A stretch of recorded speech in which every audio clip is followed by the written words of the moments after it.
Capítulo 1. Orígenes. En una jaula de cierto parque zoológico hay un rótulo en el que se dice simplemente, este animal es nuevo para la ciencia. Dentro de la jaula se encuentra una pequeña ardilla. Tiene los pies negros y procede de África. Ninguna ardilla de pies negros había sido anteriormente hallada en aquel continente. Nada se sabe acerca de ella. No tiene nombre. Para el zoólogo significa un reto inmediato. ¿Qué hay en su modo de vida que ha hecho de él un ejemplar único? ¿En qué se diferencia de las otras 366 especies vivas de ardillas, ya conocidas y estudiadas? De alguna manera, en algún punto de la evolución de la familia de las ardillas, los antepasados de este animal debieron de separarse del resto y establecerse como raza independiente. ¿Qué había en el medio ambiente que hizo posible su aislamiento como nueva forma de vida? El nuevo rumbo tuvo que iniciarse a pequeña escala, cuando un grupo de ardillas de determinada zona cambió ligeramente y se adaptó mejor a las condiciones particulares allí reinantes. Pero en aquella etapa podrían mezclarse todavía con sus parientes de las cercanías. La nueva forma gozaría de una ligera ventaja en su región especial, pero no sería más que una raza de la especie fundamental y susceptible, en cualquier momento, de ser borrada, reabsorbida por la corriente principal. Pero si con el paso del tiempo las nuevas ardillas se iban adaptando con creciente perfección a su particular medio ambiente, llegaría, ciertamente, el instante en que sería ventajoso para ellas aislarse de cualquier posible contaminación por sus vecinas.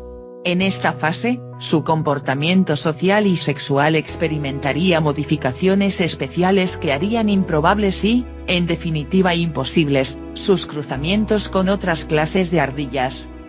Al principio, pudo cambiar su anatomía, adaptándose mejor al peculiar alimento de la zona, pero más tarde se diferenciarían también sus llamadas para el apareamiento y sus actitudes, a fin de atraer únicamente a parejas del nuevo tipo. Por último, surgiría la nueva especie, separada y discreta, una forma de vida única, la 367 clase de ardilla. Cuando observamos a nuestra desconocida ardilla en su jaula del zoo, solo podemos hacer conjeturas sobre estas cosas. Solo podemos estar seguros de que la marca de su piel, los pies negros, demuestran que se trata de una nueva forma. Pero esto no es más que un síntoma, la erupción que da al médico la clave para saber la enfermedad de su paciente. Para comprender de veras la nueva especie, debemos emplear esta clave únicamente como punto de partida, como indicio de que hay algo que merece ser investigado. Podríamos tratar de adivinar la historia del animal, pero esto sería presuntuoso y arriesgado. Es mejor que empecemos humildemente y le pongamos un sencillo y evidente rótulo, le llamaremos la ardilla africana de pies negros. Después, debemos observar y registrar todos los aspectos de su comportamiento y de su estructura, y ver en qué se diferencia o se parece a las otras ardillas. Por últimos, y poco a poco, podemos reconstruir su historia. La gran ventaja que tenemos cuantos estudiamos a estos animales es que nosotros no somos ardillas de pies negros, circunstancia que nos impone una actitud humilde muy propia de la investigación científica. Pero la cosa es muy diferente, lamentablemente distinta, cuando pretendemos estudiar el animal humano. Incluso para el zoólogo, acostumbrado a llamar animal al animal, resulta difícil evitar la arrogancia de la apreciación subjetiva. Podemos tratar de vencer, hasta cierto punto, esta dificultad estudiando al ser humano como si perteneciese a otra especie, como si fuese una forma extraña de vida sobre la mesa de disección, presta para el análisis. ¿Cómo habremos de empezar? Como en el caso de la nueva ardilla, podemos empezar comparándolo con otras especies que parecen íntimamente relacionadas con él. A juzgar por los dientes, las manos, los ojos y varios rasgos anatómicos, es evidentemente una clase de primate, aunque una clase sumamente rara. Esta rareza se pone de manifiesto si ponemos en hilera las pieles de las 192 especies vivientes de cuadrumanos y monos, y después tratamos de insertar un pellejo humano en el lugar correspondiente de la larga serie. Donde quiera que lo pongamos parece estar fuera de lugar. nos sentimos necesariamente impulsados a colocarlo en uno de los extremos de la hilera, junto a las pieles de los grandes monos rabones, como el chimpancé y el gorila. Pero incluso en este caso aparece ostensiblemente distinto. Las piernas son demasiado largas, los brazos, demasiado cortos, y los pies, bastante extraños. Salta a la vista que esta especie de primate ha desarrollado una clase especial de locomoción que ha modificado su forma básica. Pero hay otra característica que llama la atención: la piel es virtualmente lampiña. Salvo ostensibles matas de pelo en la cabeza, en los sobacos y alrededor del aparato genital, la superficie de la piel está completamente al descubierto. En comparación con otras especies de primates, el contraste es dramático. Cierto que algunas especies de cuadrumanos muestran pequeñas manchas de piel en el trasero, en la cara o en el pecho, pero en las otras 192 especies nada advertimos, en este aspecto, que se asemeje a la condición humana. Llegados a este punto, y sin más investigaciones, la denominación de mono desnudo dada a la nueva especie parece justificada.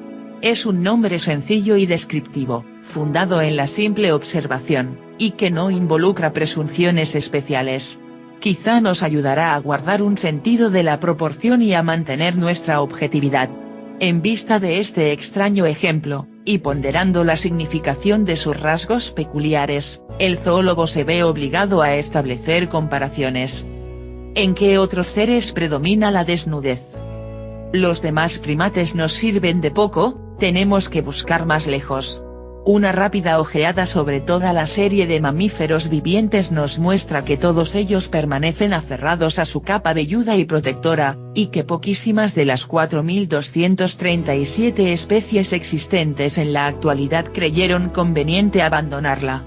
A diferencia de sus antepasados reptiles, los mamíferos adquirieron la gran ventaja fisiológica de poder mantener una constante y elevada temperatura del cuerpo. Esto hace que la delicada maquinaria de las funciones corporales pueda actuar con la máxima eficacia. No es una propiedad que pueda ser puesta en peligro o tomada a la ligera. Los sistemas de control de la temperatura son de vital importancia, y la posesión de una gruesa y aislante capa de vello desempeña principalísimo papel para evitar la pérdida de calor. Bajo una intensa luz solar, evitará también el excesivo calentamiento y que la piel sufra daños por la exposición directa a los rayos del sol. Si el pelo desaparece, es evidente que han de existir poderosas razones para su abolición. Con pocas excepciones, este drástico paso ha sido dado únicamente cuando los mamíferos se han encontrado en un medio completamente nuevo. Los mamíferos voladores, los murciélagos, se vieron obligados a desnudar sus alas, pero conservaron el vello en las demás partes del cuerpo y no pueden ser considerados como una especie lampiña. Los mamíferos excavadores, por ejemplo, el topo lampiño, el oricteropo y el armadillo redujeron, en unos pocos casos, su cubierta de pelo. Los mamíferos acuáticos, como ballenas, delfines, marsopas, dugongos, manatíes e hipopótamos se despojaron también del pelo siguiendo una línea general. Pero todos los mamíferos más típicos que moran en la superficie, ya correteen por el suelo, ya trepen a los árboles, tienen, como norma básica el pellejo densamente cubierto de pelo. Aparte de los gigantes enormemente pesados, rinocerontes y elefantes, que tienen sus peculiares problemas para calentarse y refrescarse, el mono desnudo permanece solo, distinto, por su desnudez, de todos los millares de especies de mamíferos velludos o lanudos. Llegado a este punto, el zoólogo se ve llevado a la conclusión de que, o se enfrenta con un mamífero excavador o acuático, o bien existe algo muy raro, ciertamente único, en la historia de la evolución del mono desnudo. Por consiguiente, lo primero que hemos de hacer, antes de acometer la observación del animal en su forma actual, es excavar en su pasado y examinar lo mejor posible sus antepasados inmediatos. Quizá con el estudio de los fósiles y de otros restos, y echando un vistazo a sus más próximos parientes vivos, podremos formarnos alguna idea de lo que le ocurrió a este nuevo tipo de primate salido y desviado del rebaño familiar.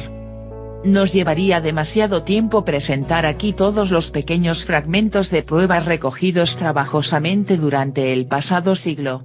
En vez de esto, daremos por realizada la tarea y nos limitaremos a resumir las conclusiones que pueden sacarse de ella, combinando la información que nos proporciona el trabajo de los paleontólogos hambrientos de fósiles con los hechos reunidos por los pacientes etnólogos que han observado a los monos.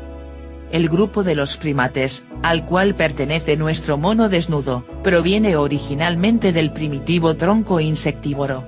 Estos primeros mamíferos fueron criaturas pequeñas e insignificantes, que correteaban temerosas y al amparo de los bosques, mientras los señores reptiles dominaban la escena animal.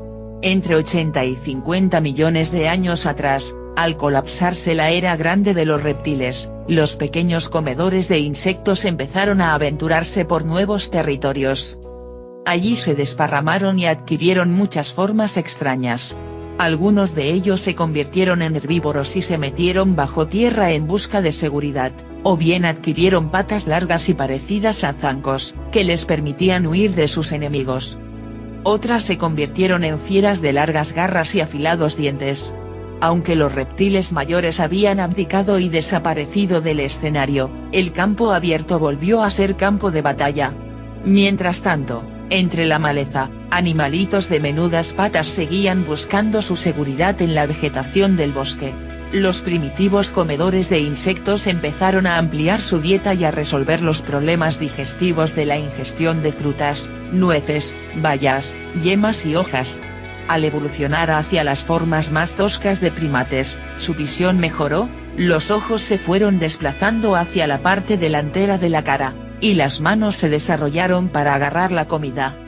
Con la visión tridimensional, sus miembros aptos para la manipulación y su cerebro, cada vez mayor, fueron dominando progresivamente su mundo arbóreo.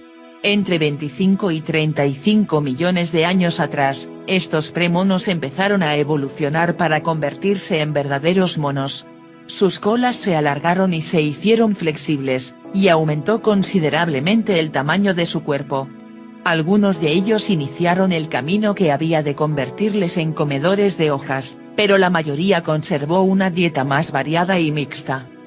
Con el paso del tiempo, algunas de estas criaturas parecidas a monos crecieron y adquirieron mayor peso. En vez de correr y saltar, empezaron a bracear, columpiándose y avanzando por las ramas, asiéndose a ellas con las manos. Sus colas se fueron atrofiando. Su tamaño, aunque significaba un estorbo cuando trepaban a los árboles, les permitía ser menos cautos cuando hacían excursiones por el suelo. Pero incluso en aquella fase, la fase del mono, todo les incitaba a conservar la fresca comodidad y la fácil subsistencia en sus paradisíacos bosques. Solo si el medio les daba un brusco empujón hacia los espacios abiertos serían capaces de moverse de allí. A diferencia de los primitivos mamíferos exploradores, se habían especializado en la existencia en el bosque.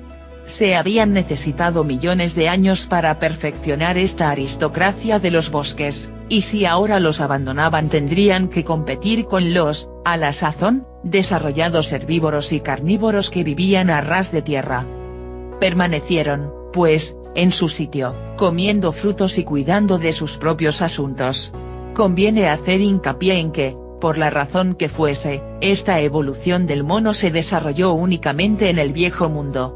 Los cuadrumanos habían evolucionado separadamente, como avanzados moradores de los árboles, tanto en el Viejo como en el Nuevo Mundo, pero la rama americana de los primates no alcanzó nunca el grado del mono. Por otra parte, en el Viejo Mundo los monos ancestrales se extendieron por una vasta zona boscosa que comprendía desde el África occidental hasta el Asia sudoriental. Actualmente, podemos ver los restos de este desarrollo en los chimpancés y gorilas africanos y en los gibones y orangutanes asiáticos. Pero la zona comprendida entre estos dos puntos del mundo se halla en la actualidad vacía de monos peludos. Sus lujuriantes bosques han desaparecido. ¿Qué les ocurrió a los primitivos monos?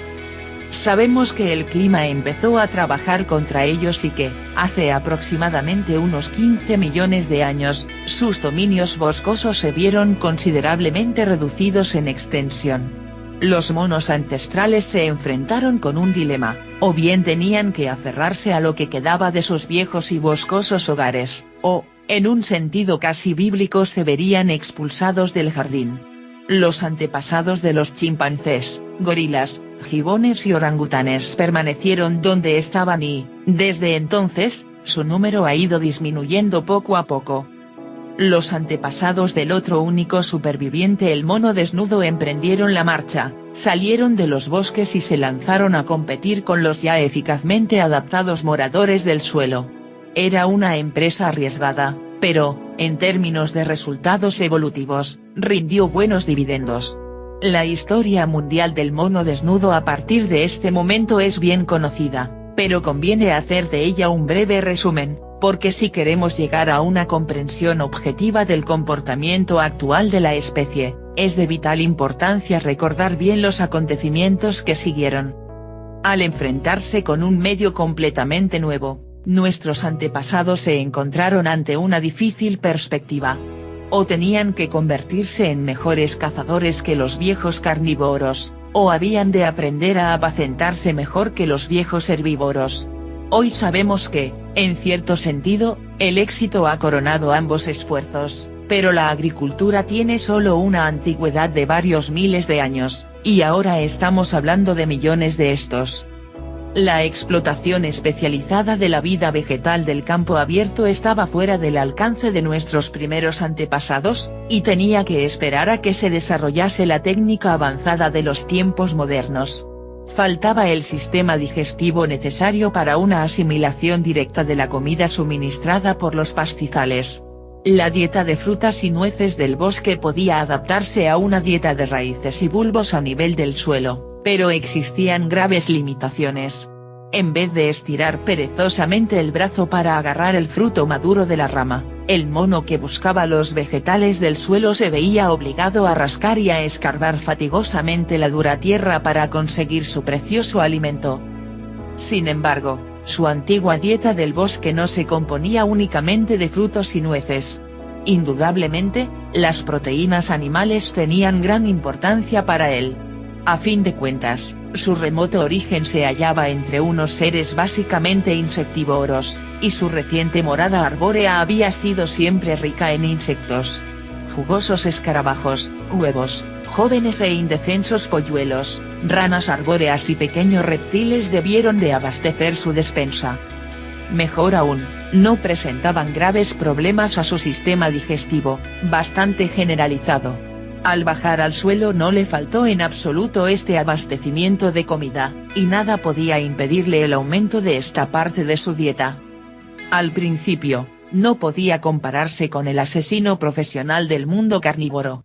Incluso una pequeña mangosta, y no hablemos de un gato grande, era superior a él en el arte de matar.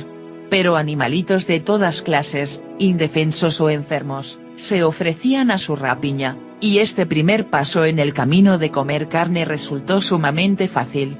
En cambio, las piezas realmente grandes disponían de largas y zancudas piernas, y estaban apercibidas para, a la primera alarma, huir a velocidades completamente inigualables. Los ungulados cargados de proteínas estaban fuera de su alcance. Esto nos lleva al último millón de años, poco más o menos, de la historia ancestral del mono desnudo, y a una serie de acontecimientos catastróficos y cada vez más dramáticos. Es importante tener en cuenta que varias cosas ocurrieron simultáneamente. Con excesiva frecuencia, al referir una historia se exponen las diferentes partes de la misma como si cada avance importante lo condujese a otro, pero esto resulta engañoso. Los monos terrícolas ancestrales tenían un cerebro grande y ya muy desarrollado, buenos ojos y manos prensiles y eficientes. Y, como primates que eran, habían alcanzado, inevitablemente, cierto grado de organización social.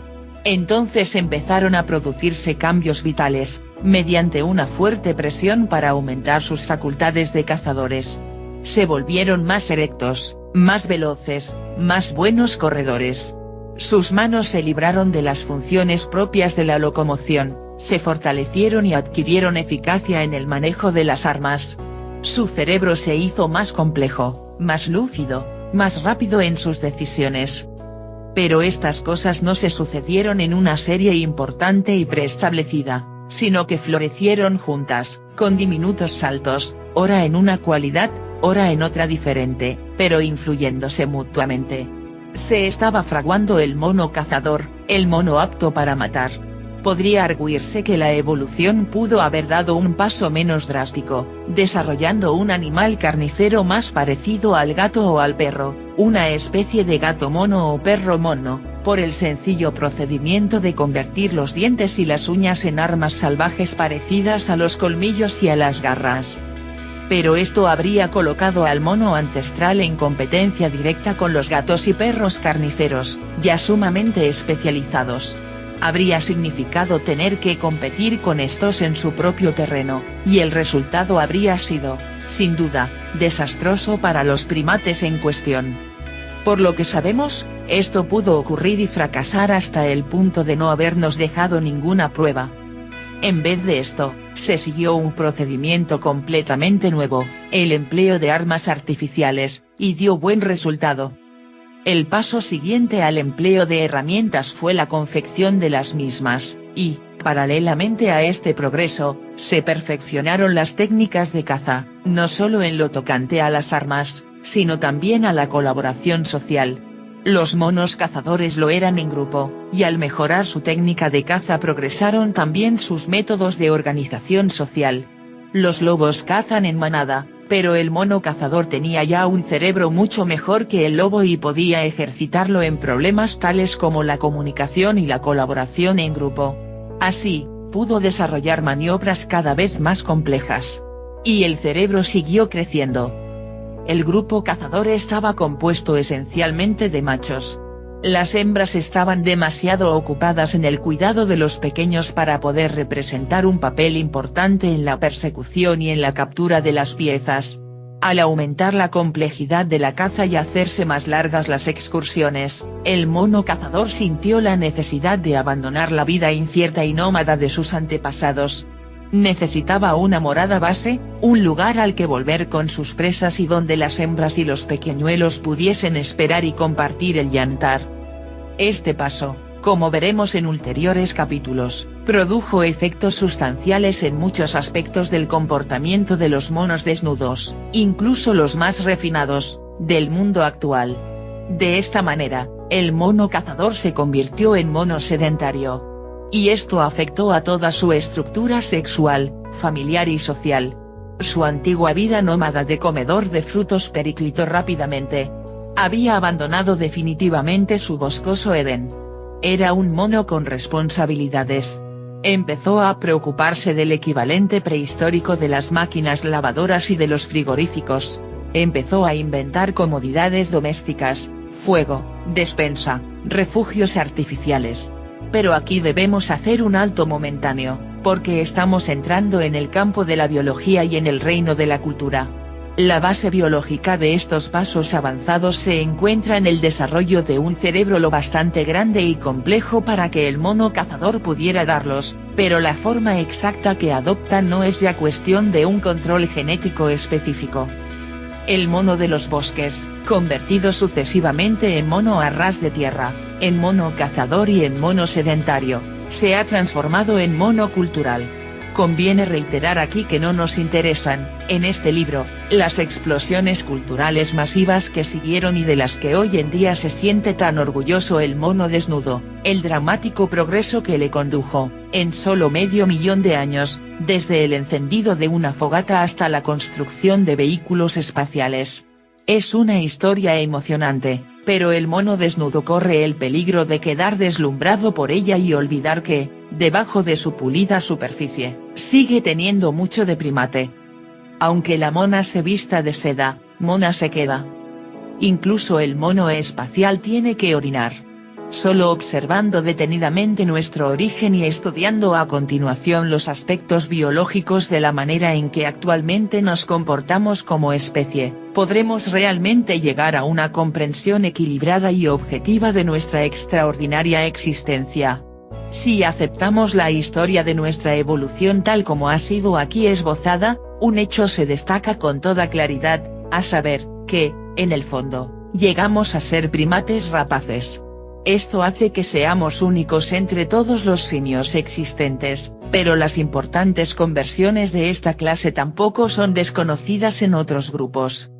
El gigantesco panda, por ejemplo, es una clara muestra de proceso a la inversa.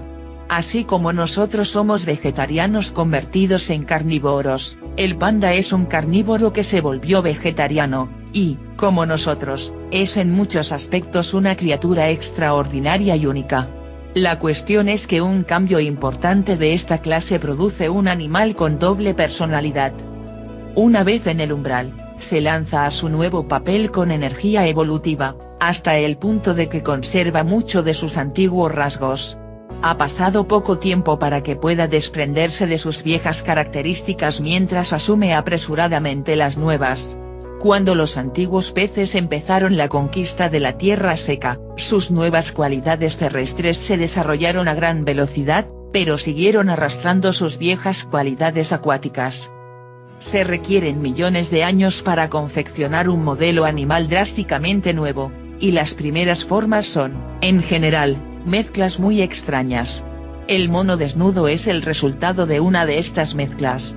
Todo su cuerpo, su sistema de vida, fueron aparejados para su existencia en el bosque, y después, de pronto, en términos de evolución, se vio lanzado a un mundo donde solo podía sobrevivir si empezaba a vivir como un lobo inteligente y armado. Ahora debemos examinar con atención la manera en que esto afectó, no solo a su cuerpo, sino, en especial, a su comportamiento, y en qué forma experimentamos la influencia de esta herencia en los días actuales. Una de las maneras de hacerlo es comparar la estructura y el modo de vida de un primate comedor de frutos puro, con un carnívoro puro. Una vez tengamos una idea clara de las diferencias esenciales relativas a sus dos métodos opuestos de alimentación, podremos volver a considerar la situación del mono desnudo y ver de qué modo se ha logrado la mezcla. Las estrellas más brillantes de la galaxia carnívora son, por una parte, los perros salvajes y los lobos, y, por otra, los grandes gatos, tales como leones, tigres y leopardos. Todos ellos están perfectamente equipados con órganos sensoriales delicadamente perfeccionados. Su sentido del oído es muy agudo, y sus orejas pueden moverse en varias direcciones para captar los más débiles ruidos o susurros. Sus ojos, aunque pobres para los colores y para los detalles estáticos, son increíblemente sensibles a los menores movimientos. Su sentido del olfato es tan bueno que nos cuesta comprenderlo. Deben de percibir, virtualmente, un paisaje de olores. No solo son capaces de detectar con infalible precisión un olor individual, sino que pueden también captar los componentes olorosos separados de un olor complejo. Ciertos experimentos realizados con perros, en el año 1953, revelaron que su sentido del olfato oscilaba entre 1 millón y 1000 millones de veces más fino que el nuestro. Estos asombrosos y espectaculares resultados fueron después puestos en duda, sin que otras pruebas posteriores lograsen confirmarlos, pero incluso los más prudentes cálculos atribuyen al perro un sentido del olfato 1 centenar de veces más agudo que el del hombre. Además de este equipo sensorial de primera clase, los perros salvajes y los grandes gatos poseen una maravillosa constitución atlética. Los gatos se han especializado como rápidos saltadores, y los perros, como corredores de fondo sumamente resistentes. Para la caza, disponen de poderosas mandíbulas, de afilados y fieros dientes, y, en el caso de los grandes gatos, de patas delanteras terriblemente musculosas y armadas de enormes uñas afiladas como puñales. Para estos animales, el acto de matar se ha convertido en una finalidad, en un acto de consumación. Cierto que raras veces matan inútilmente, pero si estos carnívoros se encuentran cautivos y se les da carne muerta para comer, su instinto cazador no queda satisfecho. Cada vez que un perro doméstico es sacado de paseo por su amo, o se le arroja un palo para que lo coja, su necesidad fundamental de cazar se ve más cumplida que si le damos cualquier cantidad de alimento en conserva. Incluso el gato doméstico más bien cebado va en busca de la presa nocturna y de la oportunidad de saltar sobre un pájaro desprevenido. Su sistema digestivo está organizado de manera que pueda soportar periodos relativamente largos de ayuno, seguidos de copiosos agapes. Por ejemplo, un lobo puede ingerir 1/5 de su peso total en una sola comida, lo mismo que si usted o yo nos comiésemos un bistec de 15 o 20 kilos en una comida. Su alimentación posee gran valor nutritivo, y los desperdicios son escasos. Sin embargo, sus excrementos son sucios y malolientes, y la defecación sigue normas especiales de comportamiento. En algunos casos, las heces son enterradas, y cubierto cuidadosamente el lugar. En otros, el acto de defecar se realiza siempre a considerable distancia del sitio de residencia del animal. Cuando los pequeños cachorros ensucian la guarida, la madre se come las heces, y de esta manera mantiene limpio su hogar. El almacenamiento de comida es práctica corriente. Los perros y ciertas clases de gatos entierran los cadáveres de sus presas o parte de ellos, el leopardo lo guarda a veces en lo alto de un árbol.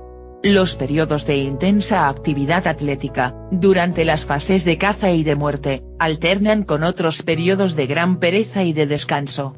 Durante los encuentros sociales, las terribles armas, vitales para la caza, constituyen una posible amenaza contra la vida y la integridad corporal por pequeños conflictos y rivalidades.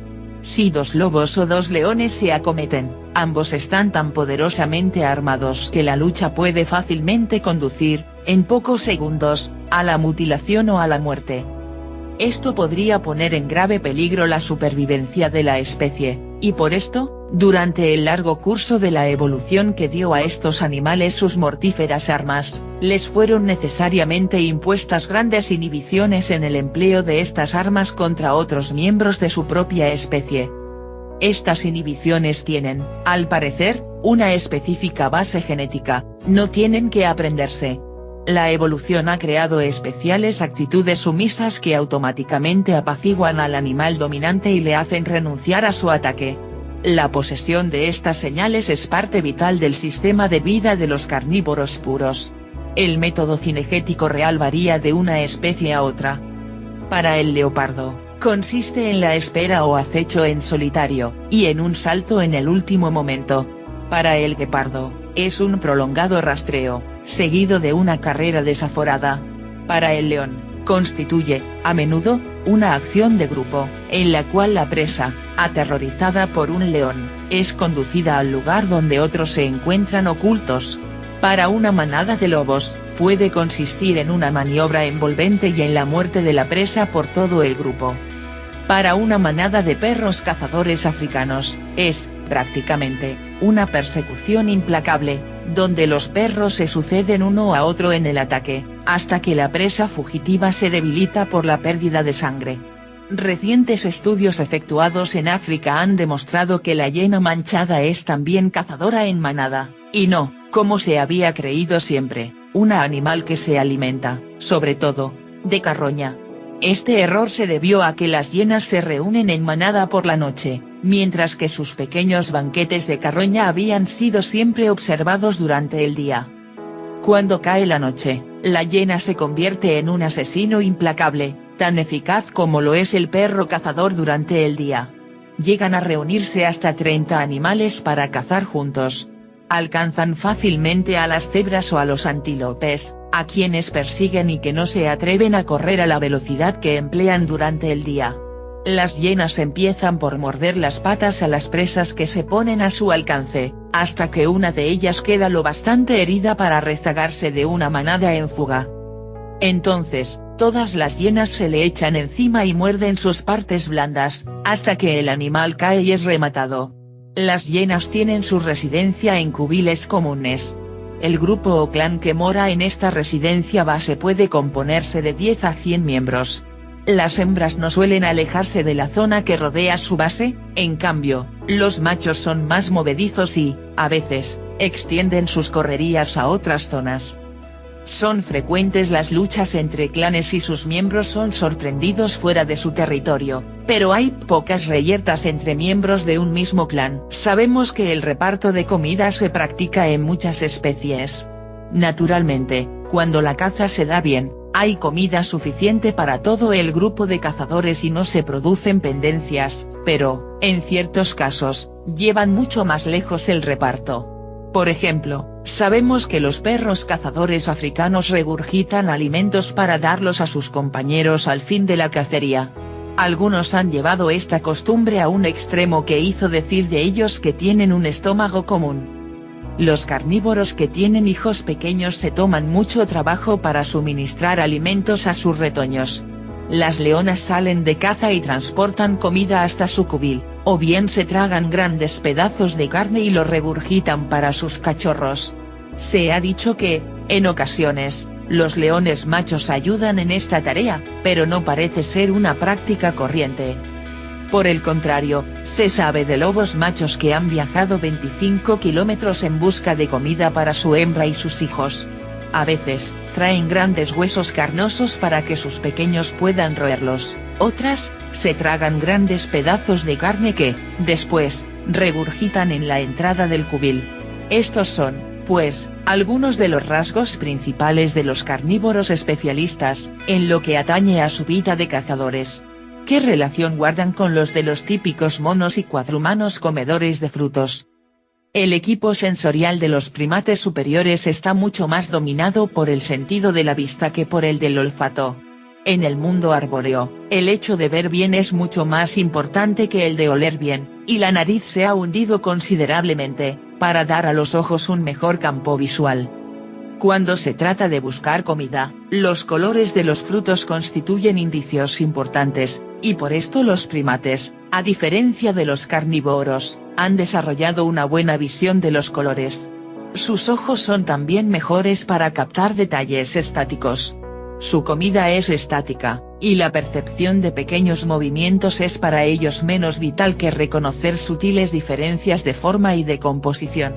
El oído es importante, pero menos que para los que cazan rastreando, sus orejas son más pequeñas y carecen de la movilidad de las de los carnívoros. El sentido del gusto es más refinado. Su dieta es más variada y más sabrosa, tienen mucho que paladear. Muestran particularmente gran afición a las cosas dulces. La constitución física del primate es buena para trepar y encaramarse, pero no para correr velozmente por el suelo, ni para realizar hazañas que requieran mucha resistencia. Tienen el cuerpo ágil del acróbata, más que la constitución robusta del vigoroso atleta. Sus manos son buenas para asir, pero no para desgarrar o golpear. Sus mandíbulas y dientes son relativamente fuertes, pero no tienen comparación con los macizos y trituradores aparatos de los carnívoros. La muerte ocasional de una presa pequeña e insignificante no requiere esfuerzos desmesurados. En realidad, la caza no es parte fundamental del sistema de vida del primate. Los monos dedican una gran parte del día a la alimentación.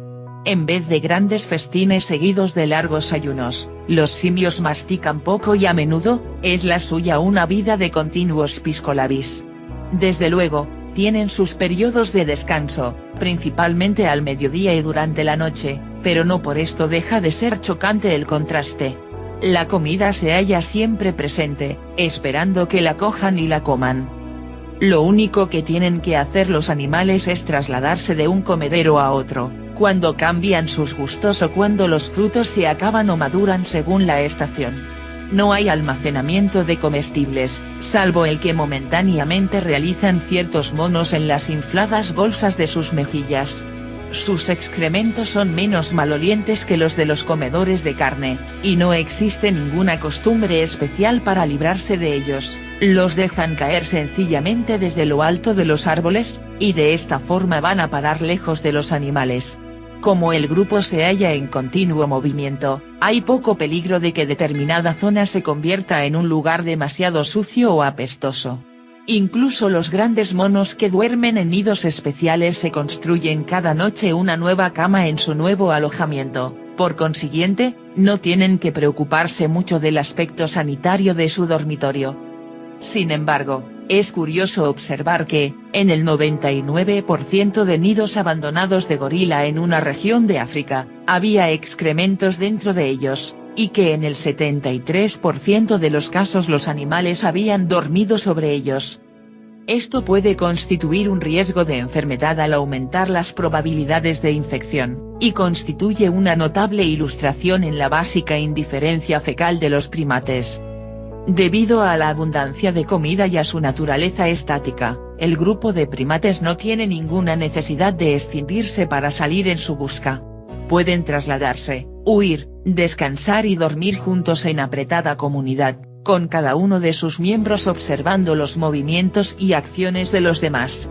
Cada individuo del grupo debe tener, en un momento dado, perfecta idea de lo que está haciendo cada uno de los otros. Es un procedimiento muy típico de los no carnívoros. Incluso en las especies de primates que se separan de vez en cuando, nunca se encuentra una unidad compuesta solamente de un individuo. Un mono solitario es una criatura vulnerable. Carece de las poderosas armas naturales del carnívoro, y si se encuentra solo es fácil presa de los cazadores al acecho. El espíritu de colaboración característico de los cazadores en manada, como los lobos, brilla por su ausencia en el mundo de los primates. En este, la competencia y el dominio están a la orden del día. Desde luego, la emulación en la jerarquía social se halla presente en ambos grupos, pero en el caso de los monos no está atemperada por la acción cooperativa. Tampoco son necesarias maniobras complicadas y coordinadas, los episodios de acción alimenticia no tienen necesidad de trabarse de manera compleja. El primate vive mucho mejor, minuto a minuto, con solo llevarse la comida de la mano a la boca. Como la despensa del primate está en todas partes a su alcance, este no tiene necesidad de recorrer grandes distancias. Grupos de gorilas salvajes, que son actualmente los primates más voluminosos, han sido cuidadosamente observados, así como seguidos en sus movimientos, por esto sabemos que recorren por término medio 500 o 600 metros al día. A cambio, los carnívoros recorren frecuentemente muchos kilómetros en una sola excursión cinegética. Se sabe que, en algunos casos, han recorrido más de 80 kilómetros para una cacería y han tardado varios días en regresar a su residencia base. Este acto de volver a una residencia base fija es típico de los carnívoros, en cambio, es muchísimo menos frecuente entre los monos y cuadrúmanos.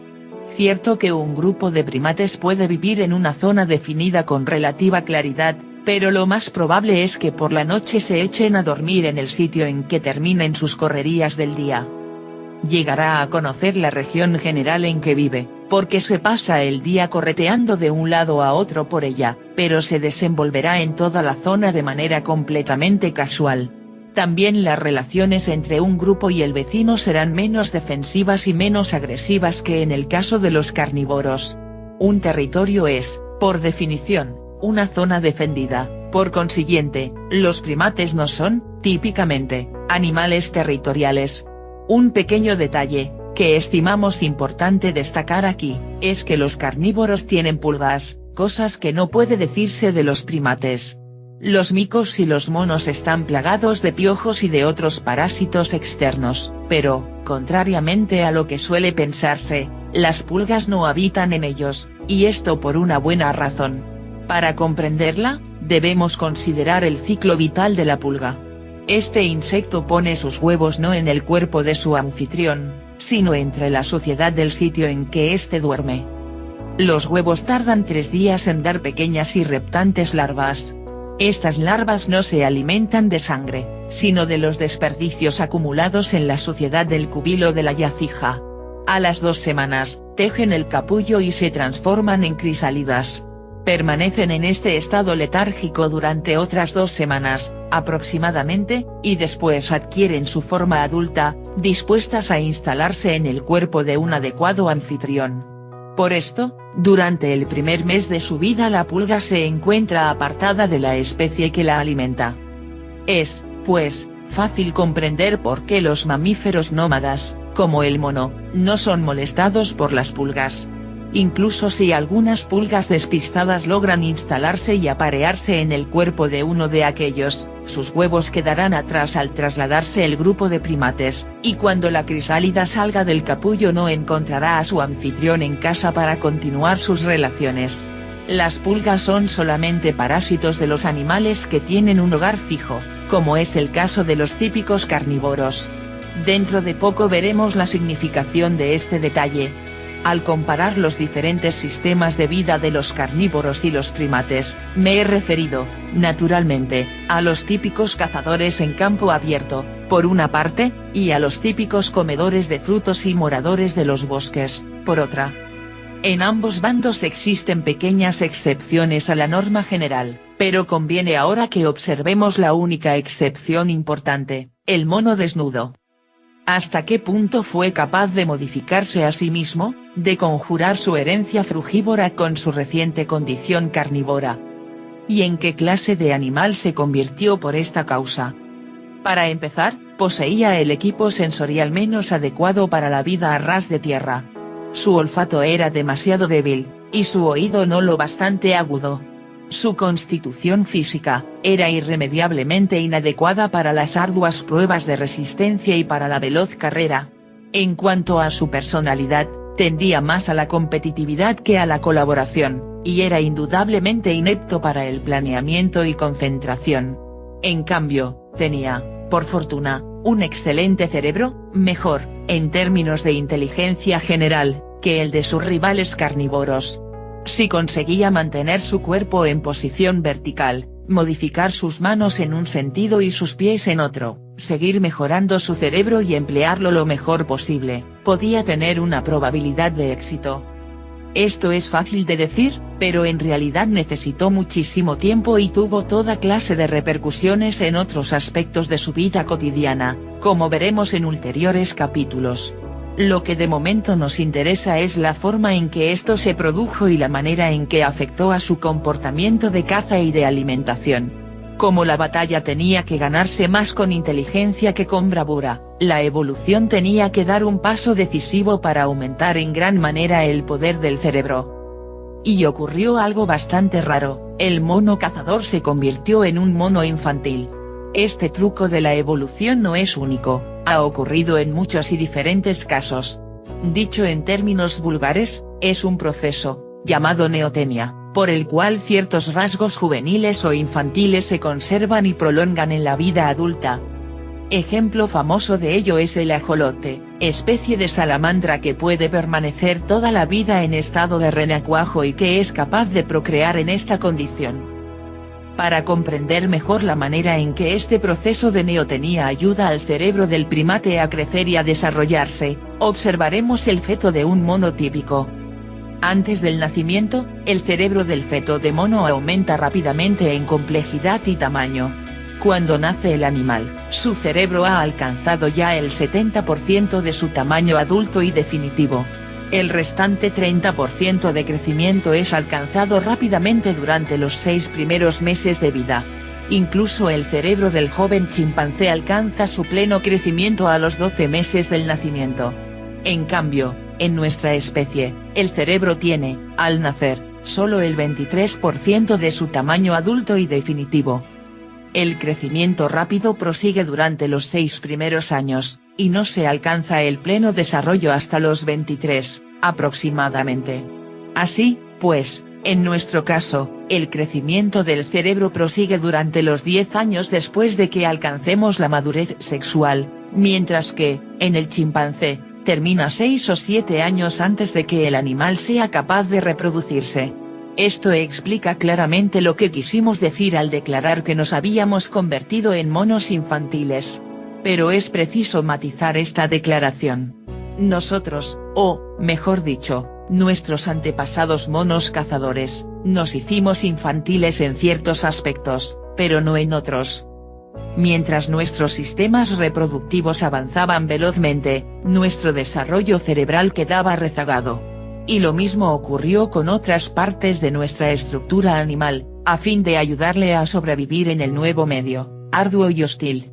El cerebro no fue la única parte del cuerpo afectada, la posición de este se vio igualmente influida. El mamífero tiene, antes de nacer, el eje de la cabeza en ángulo recto con el eje del tronco. Así, cuando nace y empieza a andar, su cabeza apunta hacia adelante, en la forma requerida.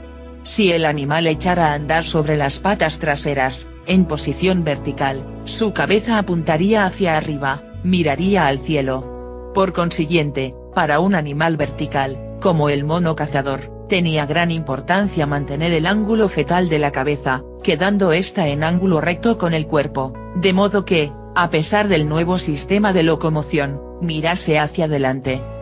Desde luego, esto fue lo que ocurrió, constituyendo un nuevo ejemplo de neotenia, al conservarse un estado prenatal después del nacimiento e incluso en la vida adulta. De la misma manera se explican muchos de los otros rasgos físicos especiales del mono cazador, el cuello largo y fino, la cara plana, el pequeño tamaño de los dientes y lo tardío de la dentición, la falta de abultamiento de los arcos superciliares y la no rotación del dedo gordo del pie.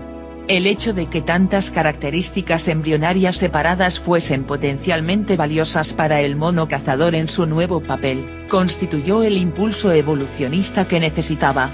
De un solo golpe neoténico, fue capaz de adquirir el cerebro que le hacía falta y el cuerpo que había de acompañarle. Pudo correr verticalmente con las manos libres para empuñar armas, y al propio tiempo desarrolló el cerebro que le permitiría perfeccionar estas armas.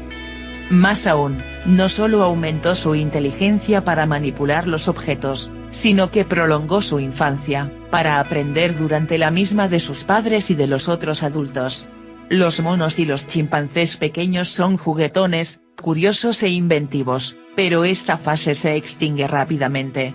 La infancia del mono desnudo se extendió, a este respecto, a su vida sexualmente adulta. Sobraba tiempo para imitar y aprender las técnicas especiales inventadas por anteriores generaciones. Sus debilidades, como cazador físico e instintivo, podían ser más que compensadas por su inteligencia y su habilidad para la imitación. Podía ser enseñado por sus padres como nunca lo había sido un animal. Pero no bastaba con la enseñanza. Se necesitaba también la asistencia genética. Este proceso tenía que ir acompañado de cambios biológicos fundamentales en la naturaleza del mono cazador.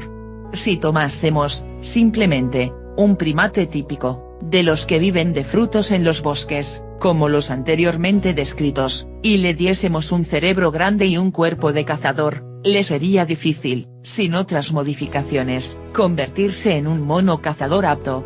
Sus normas básicas de comportamiento serían inadecuadas. Podría pensar cosas y trazar planes inteligentes, pero sus impulsos animales más fundamentales serían de un tipo improcedente. La enseñanza trabajaría contra sus tendencias naturales, no solo en lo tocante a la alimentación, sino también a la generalidad de su comportamiento social, agresivo y sexual, y a todos los otros aspectos de comportamiento básicos de su primitiva existencia de primate. Si no se produjesen, también en esto, cambios genéticamente controlados, la nueva educación del joven mono cazador sería tarea imposible. El entrenamiento cultural puede lograr muchas cosas, desde luego, pero, por muy brillante que sea la maquinaria de los centros superiores del cerebro, necesita un considerable apoyo por parte de las zonas inferiores. Si volvemos a observar las diferencias entre el típico carnívoro puro y el típico primate puro, veremos cómo, probablemente, ocurrió esto. El carnívoro avanzado separa las acciones de busca de comida, caza y muerte de la víctima, de la acción de comer. Y se producen dos sistemas motivadores distintos, que solo parcialmente dependen uno de otro. Esto ha llegado a ser así porque toda la secuencia es ardua y prolongada.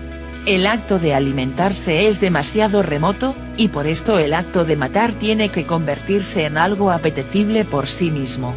Investigaciones realizadas con gatos demuestran, incluso, que la secuencia se subdivide aquí aún más.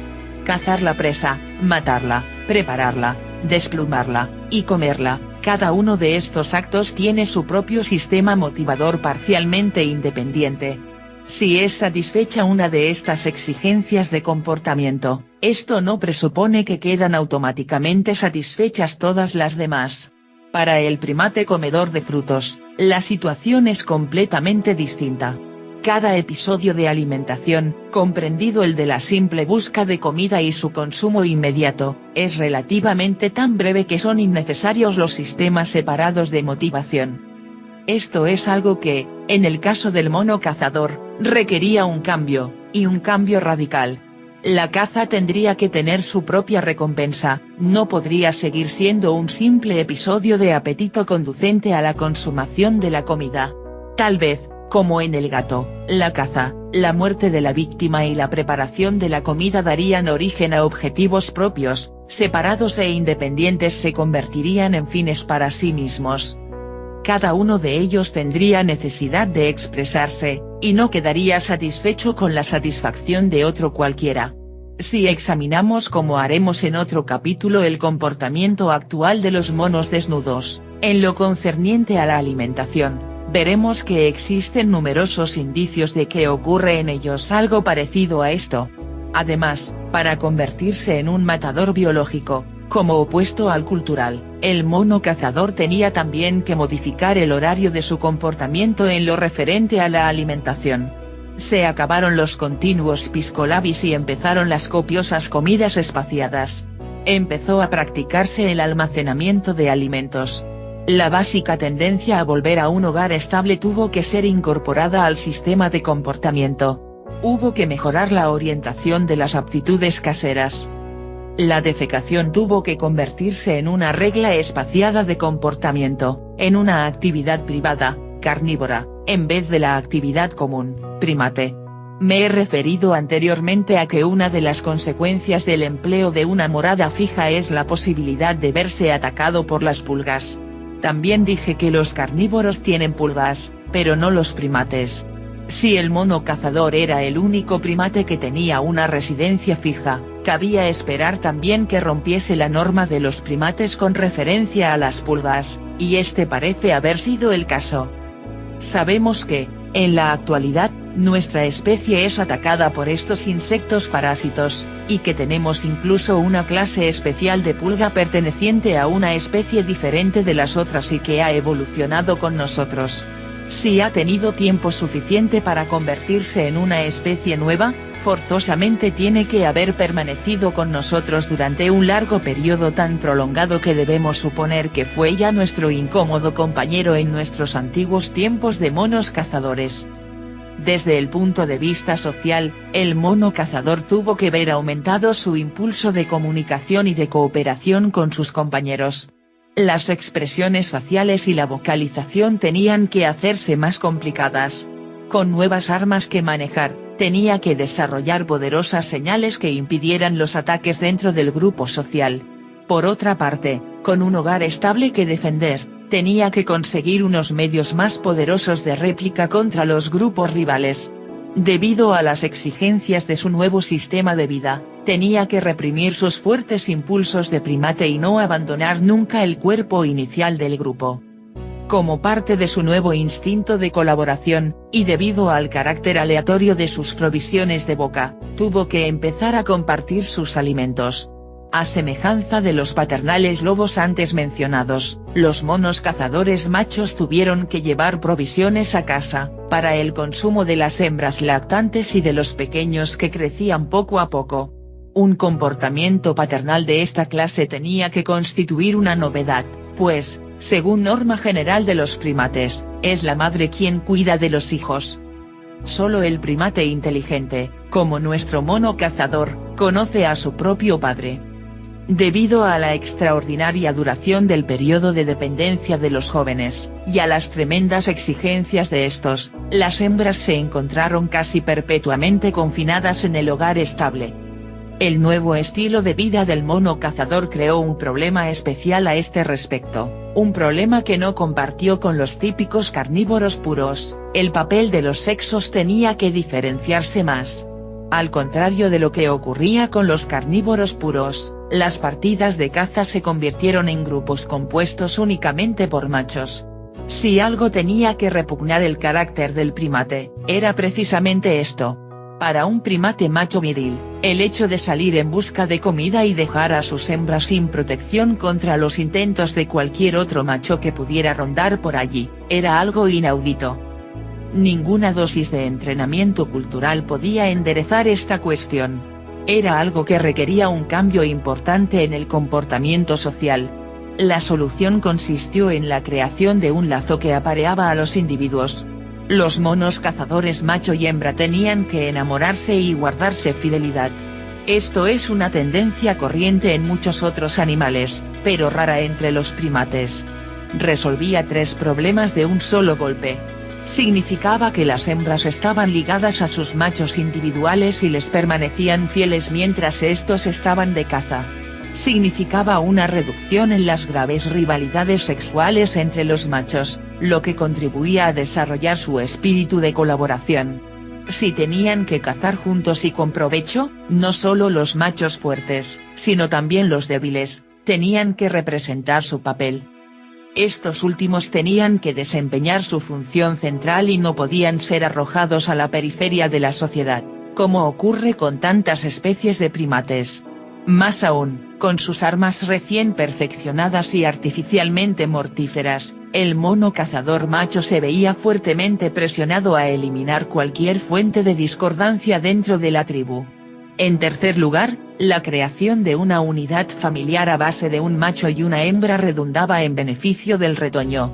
La pesada tarea de criar y adiestrar a un joven que se desarrollaba lentamente exigía una coherente unidad familiar. En otros grupos de animales, ya sean peces, pájaros o mamíferos, observamos que, cuando la carga se hace demasiado pesada, surge entre la pareja un vigoroso lazo que ata al macho y a la hembra durante todo el periodo de crianza. Eso fue, también, lo que ocurrió en el caso del mono cazador. De esta manera, las hembras estaban seguras del apoyo de sus machos y podían dedicarse a sus deberes maternales. Los machos estaban seguros de la fidelidad de sus hembras y, por consiguiente, podían dejarlas para salir de caza y no tenían necesidad de luchar por ellas. Y los retoños gozaban de los mayores cuidados y atenciones. Esto parece, ciertamente, una solución ideal, pero requería un cambio importante en el comportamiento sociosexual de los primates, y, como veremos más adelante, el proceso no llegó nunca a perfeccionarse de verdad. El propio comportamiento de nuestra especie, en los tiempos actuales, demuestra que el intento se cumplió solo en parte, y que nuestros antiguos impulsos de primates siguen reapareciendo en formas mitigadas. De esta manera, pues, el mono cazador asumió el papel de carnívoro letal y cambió, en consecuencia, sus costumbres de primate. Ya he sugerido que fueron cambios biológicos fundamentales, más que cambios puramente culturales, y que la nueva especie cambió genéticamente de este modo. Pueden ustedes pensar que esto es una suposición injustificada. ¿Pueden ustedes creer tal es el poder de la instrucción cultural que las modificaciones pueden lograrse fácilmente con el adiestramiento y el desarrollo de nuevas tradiciones? Yo dudo de que fuera así. Basta con observar el comportamiento de nuestra especie en la actualidad para comprender que no fue así. El desarrollo cultural nos ha proporcionado crecientes e impresionantes mejoras tecnológicas, pero cuando éstas chocan con nuestras cualidades biológicas fundamentales, tropiezan con una fuerte resistencia.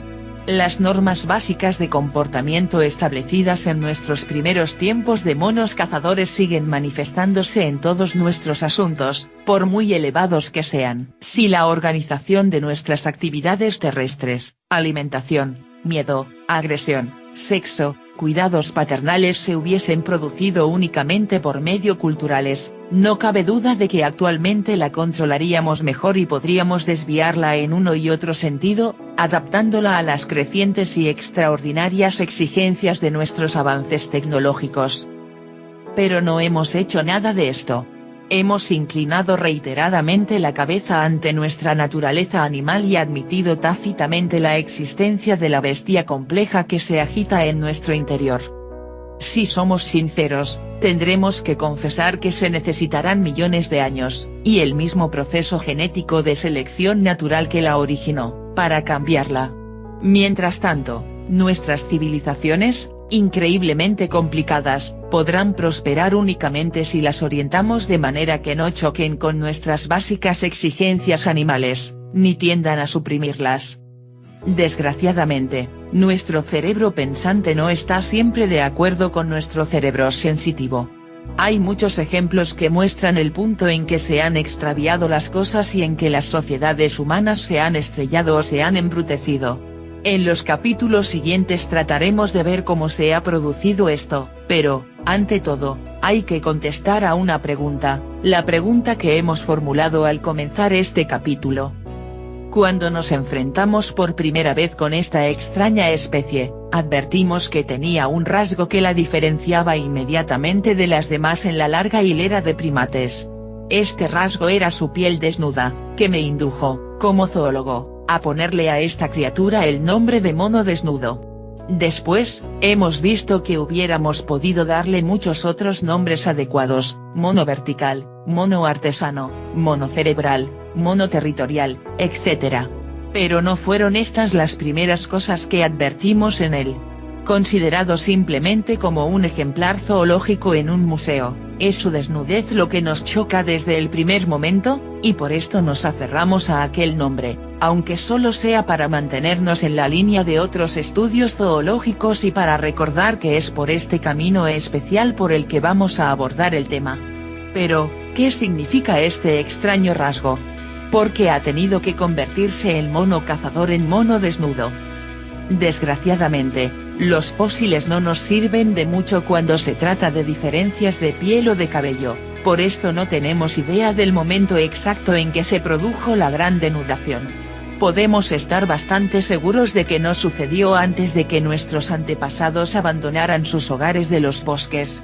Es una transformación tan extraña, que parece mucho más probable que haya sido una circunstancia más del gran cambio acaecido en el escenario de los espacios abiertos. Pero, ¿cómo ocurrió exactamente, y en qué ayudó a la supervivencia del nuevo mono? Este problema ha intrigado a los expertos desde hace mucho tiempo, suscitando ingeniosas teorías. Una de las ideas más prometedoras es que fue parte del proceso de neotenia. Si observamos a un chimpancé en el momento de nacer, veremos que tiene mucho pelo en la cabeza y que su cuerpo es casi lampiño. Si esta circunstancia se prolongase en la vida adulta del animal por neotenia, la condición pilosa del chimpancé adulto sería muy parecida a la nuestra. Es interesante el hecho de que, en nuestra especie, esta supresión neoténica del crecimiento piloso no ha sido enteramente lograda. El feto en desarrollo inicia el camino hacia el pelaje típico de los mamíferos, hasta el punto de que, entre el sexto y el octavo mes de su vida intrauterina, está casi completamente cubierto de finísimo vello. Esta envoltura fetal se denomina lanugo y no se expulsa hasta muy poco antes del nacimiento. Los niños prematuros llegan a veces al mundo provistos de su lanugo, para susto de sus padres, pero, salvo en contadas ocasiones, aquel se cae rápidamente. Solo se conocen unos 30 casos de familias que han producido retoños hirsutos cuyo vello se ha conservado hasta la edad adulta. Sin embargo, todos los miembros adultos de nuestra especie poseen una gran cantidad de pelos en el cuerpo, más, en realidad, que nuestros parientes los chimpancés. Nuestra apariencia se debe, más que a la pérdida de ello, a la finura del que tenemos. Diré, de paso, que esto no es aplicable a todas las razas, los negros han sufrido una verdadera pérdida de vello, además de la aparente. Esta circunstancia ha inducido a ciertos anatomistas a declarar que no podemos considerarnos como una especie lampiña o desnuda, y un famoso autor llegó a decir que la declaración de que somos los menos velludos de todos los primates está muy lejos de ser cierta. Afortunadamente, no necesitamos para nada las numerosas y extrañas teorías formuladas para explicar nuestra imaginaria pérdida de vello. Esto carece de sentido. Es como decir que el ciego no es ciego porque tiene un par de ojos. Desde el punto de vista funcional, estamos completamente desnudos, y nuestra piel está plenamente expuesta al mundo exterior. Este estado de cosas tiene que ser aún explicado, independientemente de los pelitos que podamos contar con ayuda de una lupa. La explicación neoténica nos da solamente una clave de cómo pudo producirse la denudación. Nada nos dice acerca del valor de la desnudez como nueva característica que ayudó al mono desnudo a sobrevivir en un medio hostil. Puede arguirse que no tenía ningún valor, que no fue más que un derivado de otros cambios neoténicos, más vitales, como el crecimiento del cerebro. Pero, Como ya hemos visto, la neotenia es un proceso de retraso diferencial de los procesos de desarrollo. Algunas cosas se retrasan más que otras, el grado de crecimiento se descompensa. Por consiguiente, es poco probable que un rasgo infantil tan peligroso, en potencia, como la desnudez, persistiese simplemente porque se retrasaban otros cambios. Si no hubiese tenido algún valor especial para la nueva especie, habría sido rápidamente eliminado por la selección natural. ¿Cuál era, pues, el valor vital de la piel desnuda? Una explicación podría ser que, cuando el mono cazador abandonó su vida nómada y se estableció en residencias fijas, sus cubiles se vieron infestados por los parásitos de la piel. El empleo de los mismos dormitorios noche tras noche pudo proporcionar un campo abonado para la cría de gran variedad de ácaros, gorgojos, pulgas y chinches, hasta el punto de constituir un grave riesgo de enfermedades. Despojándose de su capa de vello, el cazador morador del cubil se hallaba en mejores condiciones de enfrentarse con el problema. Puede haber algo de verdad en esta idea, pero resulta difícil otorgarle tanta importancia. Son muy pocos los mamíferos que viven en cubiles y sus especies se cuentan por centenares que han dado un paso de esta naturaleza. Sin embargo, aunque la denudación se produjese por otra causa, es indudable que facilita la eliminación de los parásitos, tarea en la que actualmente siguen perdiendo mucho tiempo los primates velludos. Otra teoría por el mismo estilo sostiene que el mono cazador comía de una manera tan desordenada que su capa de pelo tenía que ensuciarse terriblemente, con el consiguiente riesgo de enfermedades. A este respecto, se observa que los buitres, que hunden la cabeza y el cuello en la carne podrida, han perdido las plumas de estas partes del cuerpo. El mismo fenómeno, extendido a todo el cuerpo, pudo producirse en el mono cazador. Pero cuesta creer que su aptitud para fabricar herramientas para matar y despellejar a sus presas precediese a la aptitud para servirse de otros objetos con que limpiar el vello de los cazadores. Incluso el chimpancé salvaje emplea a veces hojas a guisa de papel higiénico, cuando su defecación le resulta dificultosa. Se ha sugerido también que fue el creciente uso del fuego lo que originó la pérdida de la capa de vello. Los que tal sostienen dicen que el mono cazador solo debía sentir frío durante la noche, y que, cuando disfrutó del lujo de sentarse junto a la fogata, pudo prescindir de su abrigo de piel y ponerse en mejores condiciones para combatir el calor diurno. Otra teoría, más ingeniosa, sostiene que, antes de convertirse en mono cazador, el mono salido de los bosques pasó por una larga fase de mono acuático. Se conjetura que se trasladaría a las playas tropicales en busca de comida. Allí encontraría mariscos y otros animales costeros en relativa abundancia, que debían de constituir un alimento más rico y sabroso que el de las llanuras. Al principio, empezaría por buscar entre las rocas y en aguas poco profundas, pero, gradualmente, aprendería a nadar y a sumergirse en busca de la presa. Durante este proceso, dicen, perdería su pelo, como otros mamíferos que volvieron al mar. Solo la cabeza, que emergería de la superficie, conservó su pelo protector para resguardarse de los rayos del sol. Más tarde, cuando sus herramientas, a base, en un principio, de conchas abiertas de moluscos, se hubieron perfeccionado lo bastante, debió de abandonar las playas y dirigirse a los espacios abiertos como un aprendiz de cazador. Esta teoría, dicen sus defensores, explica la razón de que nos movamos tan fácilmente en el agua, mientras nuestros más próximos parientes, los chimpancés, lo hacen torpemente y se ahogan muy deprisa. Explica la forma alargada de nuestro cuerpo e incluso su posición vertical, presuntamente adquirida al introducirnos en aguas cada vez más profundas. Y aclara una curiosa circunstancia de los restos de vello que conservamos en el cuerpo. Un examen atento revela que la dirección de los finos pelitos de nuestra espalda difiere extrañamente de la que presentan los de otros monos. En nosotros, apuntan diagonalmente hacia atrás y hacia adentro, en dirección a la espina dorsal. Siguen, pues, la dirección de la corriente de agua que pasa por encima del cuerpo del nadador e indican que, si la capa de vello se modificó antes de desaparecer, Lo hizo exactamente de la manera más conveniente para reducir la resistencia durante la natación. Se observa, también, que somos los únicos primates que poseemos una gruesa capa subcutánea de grasa. Esto se interpreta como equivalencia de la capa de esperma de la ballena o de la foca, aislante compensador. Se hace hincapié en que no se ha dado otra explicación a este rasgo de nuestra anatomía. Incluso se saca a colación, para apoyar la teoría acuática, el carácter sensitivo de nuestras manos. Una mano relativamente tosca puede, a fin de cuentas, empuñar un palo o una piedra, pero requiere una fina sensibilidad para palpar la comida dentro del agua. Quizá de esta manera adquirió el mono de tierra su supermano, transmitiéndola después al mono cazador. Por último, la teoría acuática se burla de los tradicionales buscadores de fósiles, haciéndoles ver su singular fracaso en descubrir los eslabones vitales que faltan en nuestro remoto pasado, y les advierte irónicamente que, si se tomaran el trabajo de buscar en las zonas que constituyeron las costas africanas hace 1 millón de años, podrían encontrar algo que redundara en su beneficio.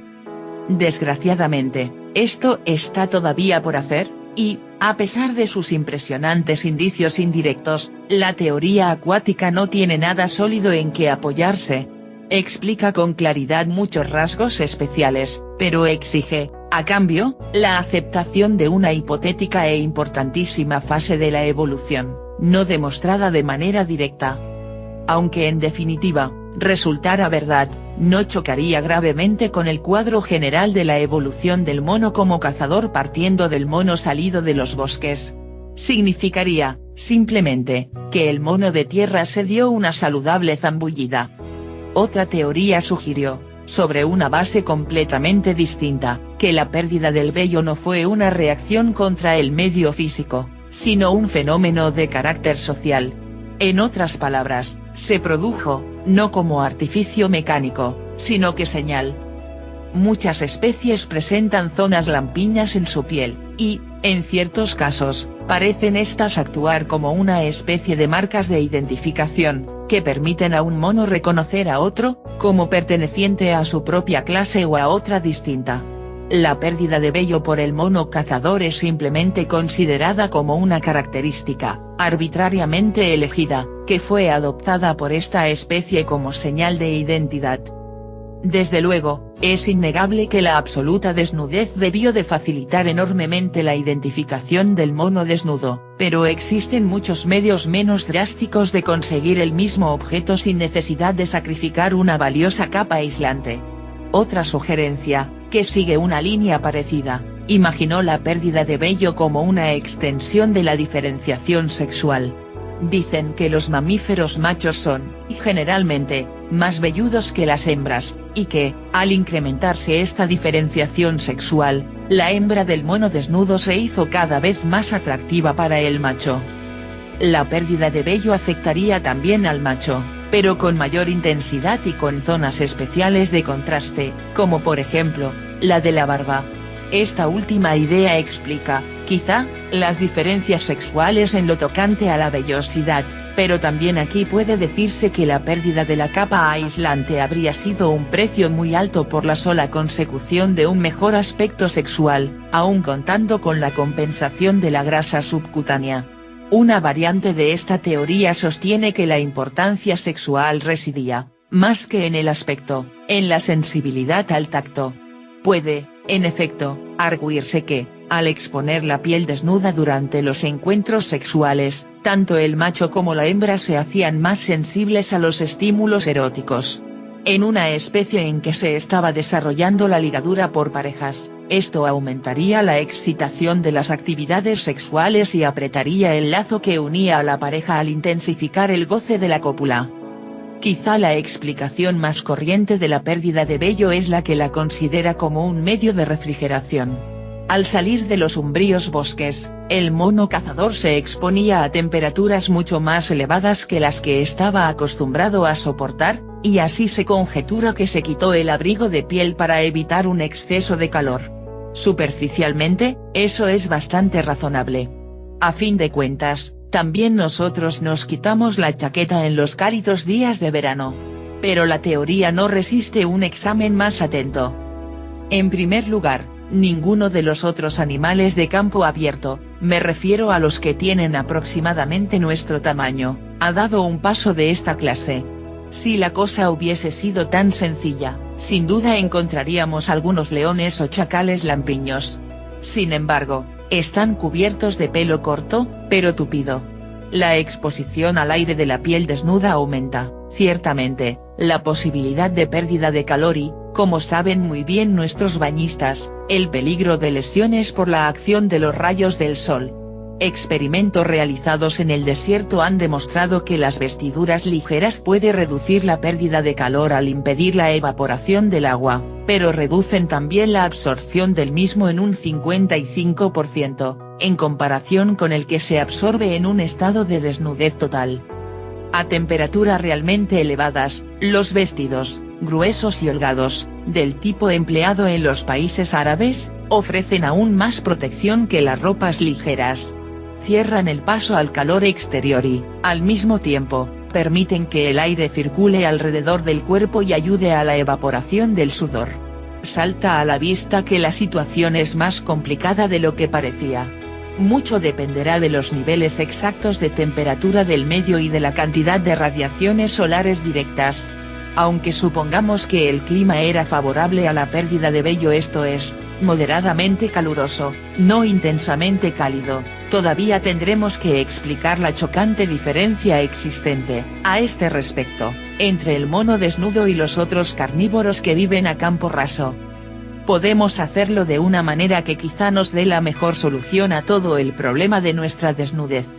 La diferencia esencial entre el mono cazador y sus rivales carnívoros consistía en que aquel no estaba físicamente pertrechado para correr velozmente detrás de su presa, ni siquiera para emprender largas y fatigosas persecuciones. Sin embargo, era precisamente esto lo que tenía que hacer. Lo consiguió gracias a su mejor cerebro, que le permitió moverse inteligentemente y emplear armas letales, pero, a pesar de esto, sus esfuerzos tuvieron que someterle a una enorme tensión en puros términos físicos. La caza era tan importante para él, que no tuvo más remedio que pechar con ella, pero, al hacerlo, tuvo que experimentar un considerable exceso de calor. Sin duda se produjo una fuerte presión selectiva para reducir esta sobrecarga de calor, y cualquier mejoramiento había de ser bien recibido, aunque significase sacrificios en otras direcciones. La propia supervivencia dependía de ello. Este fue, seguramente, el factor clave de la conversión del velludo mono cazador en el mono desnudo. Contando con la ayuda de la neotenia para contribuir al proceso en curso, y con las ventajas de los otros beneficios ya mencionados, la hipótesis resulta bastante viable. Con la pérdida de la pesada capa de vello y con el aumento del número de glándulas sudoríparas en toda la superficie del cuerpo, podía lograrse una refrigeración considerable no para la vida de cada momento, sino para los momentos supremos de la caza con la producción de una abundante capa de líquido sometido a evaporación, sobre el tronco y los tensos miembros expuestos al aire libre. Naturalmente, este sistema no sería eficaz en un clima sumamente tórrido, debido al daño que sufriría la piel al descubierto, pero sí sería aceptable en un medio moderadamente cálido. Es interesante observar que este fenómeno fue acompañado del desarrollo de una capa subcutánea de grasa, lo cual indica que existía la necesidad de mantener el cuerpo caliente en otras ocasiones. Aunque parezca que esto compense la pérdida del abrigo de pelo, hay que recordar que la capa de grasa ayuda a conservar el calor del cuerpo en ambientes fríos, sin impedir la evaporación del sudor cuando se produce un calentamiento excesivo. La combinación de la eliminación del pelo, el aumento de las glándulas sudoríparas y la capa de grasa bajo la piel, parecen haber proporcionado a nuestros esforzados antepasados lo que precisamente necesitaban, si tenemos en cuenta que la caza era uno de los aspectos más importantes de su nuevo sistema de vida. Y ahí tenemos a nuestro mono desnudo, vertical, cazador, fabricante de armas, territorial, neoténico, cerebral, primate por linaje y carnívoro por adopción, dispuesto a conquistar el mundo. Pero es un producto novísimo y experimental, y, con frecuencia, Los modelos nuevos presentan imperfecciones. Sus principales agobios derivarán del hecho de que sus progresos culturales rebasarán a todos los progresos genéticos. Sus genes quedarán rezagados, y tendremos que recordar constantemente que, a pesar de todos sus éxitos en la adaptación al medio, sigue siendo, en el fondo, un mono desnudo. Llegados a este punto, podemos prescindir de su pasado y ver cómo lo encontramos en la actualidad. Cómo se comporta el moderno mono desnudo. Cómo resuelve los antiguos problemas de la alimentación, de la lucha, del apareamiento, de la crianza de sus hijos. ¿Hasta qué punto ha podido el computador que tiene por cerebro reorganizar sus impulsos de mamífero? Quizá tiene que hacer más concesiones de las que se atrevería a confesar. Vamos a verlo.